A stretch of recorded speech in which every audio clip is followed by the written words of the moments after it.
Und das Ganze möchte ich vertiefen mit Manuel Heinemann, Kriminologe und Sicherheitsberater. Guten Morgen, Herr Heinemann. Guten Morgen. Einerseits arbeitete Taleb A. als Arzt, blieb, so beschreiben es Nachbarn, unauffällig. Andererseits postete er radikale Positionen und Drohungen gegen Deutschland und seine Bürger. Dann der Anschlag mit einem Auto. Über was für ein Täterbild sprechen wir hier? Ja, letztendlich sprechen wir über ein gar nicht so untypisches Täterbild. Letztendlich kann man sagen, dass solche Taten in der Regel aus Unzufriedenheit und einem Missstand resultieren und daraus resultierend eine sogenannte pathologische Fixierung. Diese pathologische Fixierung entsteht dann, wenn eine Person mit einem Umstand unzufrieden ist, dann jedoch keine Lösung dafür findet und entsprechend allerdings die gedankliche Beschäftigung damit weiter stattfindet. Das sagt erstmal nichts über das Profil des Täters aus, sondern es sagt erstmal lediglich was darüber aus, dass eine Person eben nicht in der Lage ist, mit einem Umstand zurechtzukommen. Das resultiert darin, dass die Person keine Lösung findet und durch dieses Gefühl letztendlich der Gedanke entsteht, auf einer Mission unterwegs zu sein, diese Mission dann wiederum aber nicht zu Ende bringen kann, das Gefühl eben diesen Missstand bewältigen zu wollen. Und daraus kann sich die Idee zur Gewalt entwickeln. Das bedeutet aber erstmal nicht, dass wir es mit einem untypischen Täter zu tun haben, sondern es bedeutet lediglich, dass der Fall eben sehr individuell gelagert ist. Einerseits postet er ja auch Sympathien für die AfD, fühlt sich aber vom saudi-arabischen Geheimdienst und deutschen Behörden verfolgt, begeht dann aber eine Tat, die man von islamistischen Terroristen erwarten würde. Wie passt das denn konkret zusammen? Naja, ich würde den Modus operandi jetzt nicht zwangsläufig als islamistisch geprägt bezeichnen, sondern würde es eher als ein relativ einfach umzusetzendes Verbrechen bezeichnen. Die Tatmittel sind einfach zu beschaffen und auch die Zielauswahl ist relativ einfach. Es ist mit einem sehr geringen Aufwand ein sehr großer Schaden möglich, wenn eine Schwachstelle vorliegt.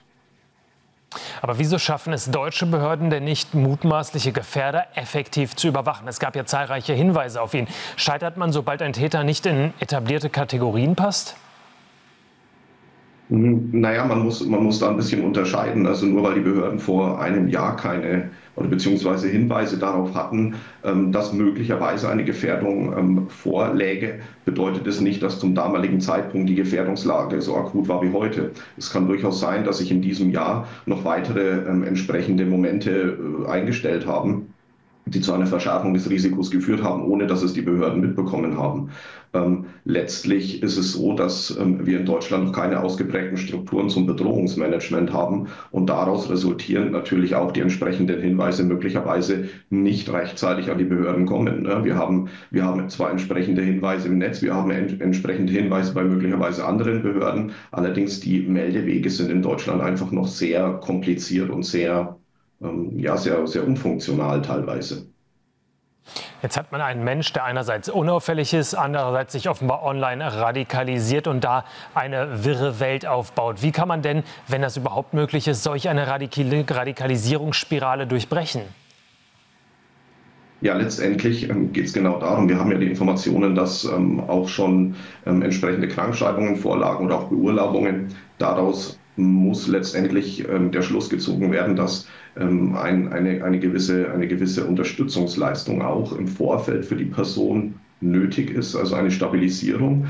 Nur über so eine Stabilisierung kann man hinkriegen, dass letztendlich eine Gewalttat dann nicht ausgeführt wird, wobei man immer sagen muss, hinterher ist man immer schlauer. Also wenn vorher die entsprechenden Hinweise nicht so konkret vorlagen, dann ist es schwierig, da dann letztendlich mit dem Finger auf jemanden zu zeigen. Was genau passiert ist, müssen letztendlich dann trotzdem die Ermittlungen zeigen.